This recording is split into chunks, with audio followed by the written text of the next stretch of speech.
Right, hello and welcome back to the channel once again, and to, let me get this right, the Honda CL 4000 mile review, part 1, take 2. I think that's right, yeah. I'll explain a bit more when I get down the road. See you in a bit. Yes, thanks again for joining me. Welcome back. And if you did see the original video that I put up, this is the second attempt. If you didn't, then I'll explain. Oh, just wanted to stop here. I did this last time. We've got ourselves a pollination or pollinator patch. So that's marvellous. Now, if you're a cynic, you would say it's just the council not wanting to mow that patch of grass. But I'm not a cynic, so I'm not saying that. We've got ourselves a pollination patch. How marvellous. Okay, yes, part 1, take 2. The sound on the first one was absolutely dreadful, so I took it down. So if you've commented on that first one, I apologise for losing your comments, but I couldn't really leave it up. It was that poor, so I thought I'd have another go at it. Right then, so the CL500. A lot of people have asked me loads and loads of questions over the recent weeks and months about the bike. So I thought I'd do a little review. We've just reached 4,310 miles now, so I feel I know quite a bit about the bike and what it's like. So what are the main advantages of the CL? Well, one chap that asked me a question, oh, here we go. One chap that asked me a question about it was a guy who is in his 70s, I think I'm right in saying. And he was saying, I'm thinking of coming back to motorcycling after 40 years off. I haven't ridden a motorbike for 40 years, but I have ridden push bikes for the past 40 years, so I'm still okay on 2 wheels, but I was thinking of coming back onto motorcycles. And he was saying, would the CL be good for that? Would that be suitable? And it made me think, actually, because in many ways this would be, in my opinion, the perfect bike for that. And the reason I say that is that I have often compared this bike and the way it feels to ride to like a push bike. In many ways it's that light and easy to handle. Now on paper I think the official figures for this is 190 kilos, which on paper doesn't sound particularly light, but if you, like me, have ridden loads and loads of bikes over the years, you'll know that the figures only tell you one thing, and there's more to it than that. Let me just pull up here actually a minute and I'll just show you what I mean. The ease with which this bike handles, just pop it on the side stand there. This is what I mean really. Just make sure I don't get run over, but the ease to take it off the stand, as you can see, and just sort of manoeuvre this bike around. It's just so light and easy to manoeuvre, and I think if you're coming back to bikes as that chap is, or if you just want something light and easy to handle, I could certainly recommend highly the CL500. Definitely.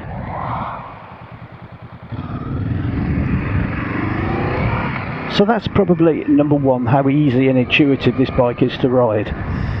Now, as well as how light it is, there's also the engine and the gearbox. As I said before, the engine is so well proven. Gearbox is incredibly good as well, very light and snicky.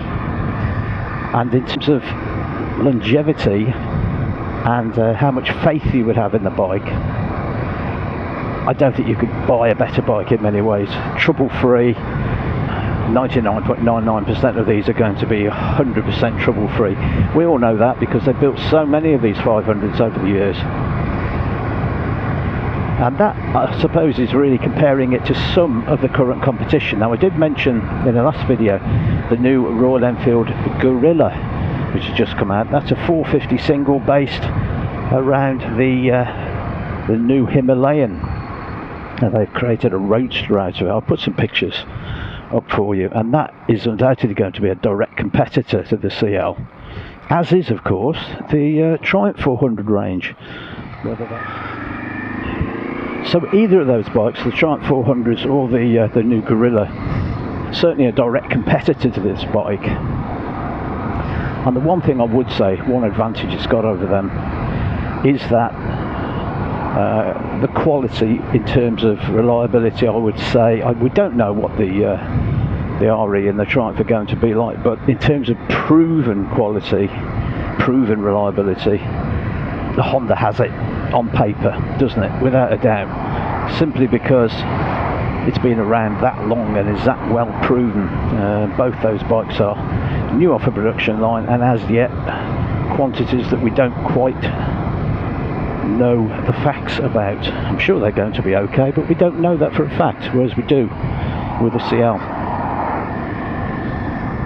So as well as being super easy to ride and very light feeling, what other things do I love about the Honda CL500? Well, first of all, I would say obviously fuel consumption is absolutely fantastic. It will be sort of similar, I suppose, for most bikes of this size, but 90 plus to the gallon, easily attainable. Very cheap to run, it's cheap to insure, it's cheap to tax, and I think particularly with the CL, probably parts are so readily available. You're talking about a bike which has a history going back some time, with a lot of shared parts with bikes that have been around for many years. Can't really necessarily say that for the Royal Enfield Guerrilla. There have been problems with spares for Royal Enfields in the past, as we know. I won't go into that. And then with the Triumph, well, I'm sure they'll do their very best to make sure everything's available, but if you had to put your money on it, let's put it like that, you know that the CL is a safe bet, and that anything you need is going to be available easily and simply. Now the other thing, of course, which differentiates it from those two competitors is that obviously it's a twin, and the other two are singles. Now I haven't ridden the new Guerrilla, obviously, they're not available yet, but I have heard quite a bit about them being quite vibey, the Himalayan 450 version, quite vibey, so whether that's going to follow through to the Guerrilla, it probably will to some extent, but there's no doubt that the twin is smoother, and on open roads like this, I think that gives the CL a bit of an advantage over bikes like that. It's a bit more of a long-legged engine. I've cruised along at 75-80 miles an hour on this, and it's absolutely comfortable, no problems at all, no vibes, and it's got plenty of power in reserve, and I think in that way it would certainly have an advantage over its competitors. So some of you might say, well, hold on, the Triumph and the RE are both £1,000 less than the CL, and that brings me to the other point, and that is the one engine. It's not been that popular a seller, as I've said before, so it means that if you're buying if you're looking at one now, you are in a very strong position. Loads of them about at big discounts, and they are actually easily available for the same sort of price as the Triumphs and the new Royal Enfield. The difference in that you'd have to pay for the two bikes is minimal, so they really are directly competitive now, and I have to say I think the CL500 is probably one of the best bargains on the nearly new or new motorcycle market at the moment. It really is.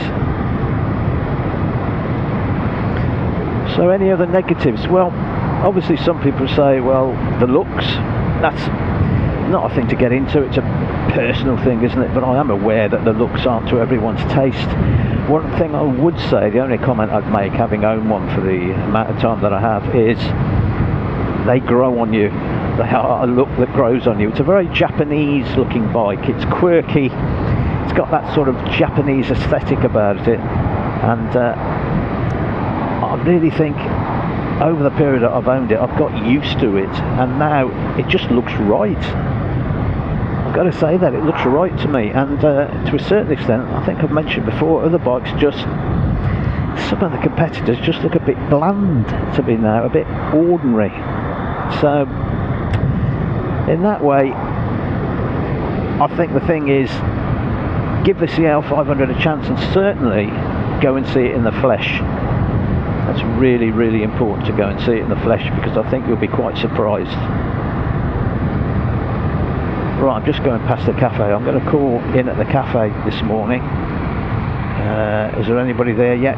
Yes, I think there is. Yeah, Steve's there. I was going to just ride on so I could talk a little bit further. So I'll do a U-turn and come back. We're going down to the Pool Hall Cafe, which is just there. I'll go and see Steve. Now, as far as maintenance and everything's concerned, I have done a little bit of maintenance since I last did a video. I adjusted the chain. I'll put some pictures up. Very easy on the CL, well-proven system. Very simple indeed to do. I didn't film it because it was that simple, but again, easy to do. Minimal tools required. And what a difference it's made as well. Slowly, clearly the chain had stretched a little bit. Not a lot, but a little. I think if you go at slow speed and a high gear, it's a good way of testing it. And you can see there's absolutely no snatch anymore. It's absolutely spot on now and feels great. But 4,300 miles before the chain needed adjusting. I presume that it was adjusted at its first 600 mile service, but it's taken 4,500 before it's needed adjusting again. And it does come standard with a DID chain, by the way. I noticed that as I adjusted it. Right, I'm just going to turn down here, and I'm then going to do a 3-point turn and go back and see what Steve's doing. Nice little spot this. Just down here is where my son got married a few years ago. The mill. Stunning place, absolutely stunning. Yeah, now roads like this, as I've said before as well, the CL500 is so suited to these sort of back roads. Yes, it will do bigger roads, no problem at all. And as I said, it will cruise at 75, 80 miles an hour with absolutely no problem at all. But it's also absolutely fantastic. That's the entrance to the mill barns, by the way. Fantastic venue if you're having a wedding. I can highly recommend it. But on little lanes like this, it really does also excel. Well, you've seen, no doubt some of you have seen all my videos. It's just a perfect bike almost for these sort of lanes. And if you get to a bit of gravel or something and you're a bit worried about getting your foot down and you're having to hold the bike up, it's the lightness and the balance of the bike comes into its own. It's such an easy bike to handle and manoeuvre around. Right, I'm going to do a walk around video also of the bike, where I'll point out a few things, a few negatives. I don't think there are any negatives really, but I'm sort of going to make some up or be hypercritical just to be completely fair. But I will do a little walk around video, and that'll be coming along in part 2. So I'll do that then. So, off now to the Pool Hall Cafe. This is, locals will know, this is on the same road that I usually take you along. But on Mondays, and this is Monday, the normal cafe is now closed, the food stop, they close on the Mondays. So, we're going to pop in here, and we've been here a couple of times before, and what a fabulous place it is. Really, really lovely place to sit. So I'm going to take you down there now and show you what it's like at Pool Hall Cafe. And they're very bike friendly too. They actually hold a bike night, which I didn't realise until the last time I went there. I saw the poster, but on certain Saturdays they hold a bike night. So we've got no problem with being welcomed here. Here it is, Pool Hall Cafe. As you can see, a fantastic spot. It's a fishing spot. Loads of pools around, as the name would suggest, and lots of places to sit. Nice coffee at the cafe. There's a few fishermen out actually. I understand, I think it used to be a llama farm a few years ago. Yeah, of all things. Used to have alpacas here. Oh, there's Steve. I think I'm right in saying that. But it is now a fisherman's retreat. So there we are, just off the main road, as you can see. Lots of greenery. And a fantastic place to sit. You've got seats here, both undercover and over there, and Steve's tucking into his sandwich. So I'm going to go and see him now, buy a cup of coffee. That's all for me. Look at that beautiful Africa Twin. That's Steve's old Africa Twin. Fantastic bike. Two Hondas side by side there. Here's a dwarf's mind, doesn't it? But anyway, that's all for me. Thanks for joining me, and I'll catch you again in part 2, where I have a closer walk round of the CL. See you soon. Bye for now.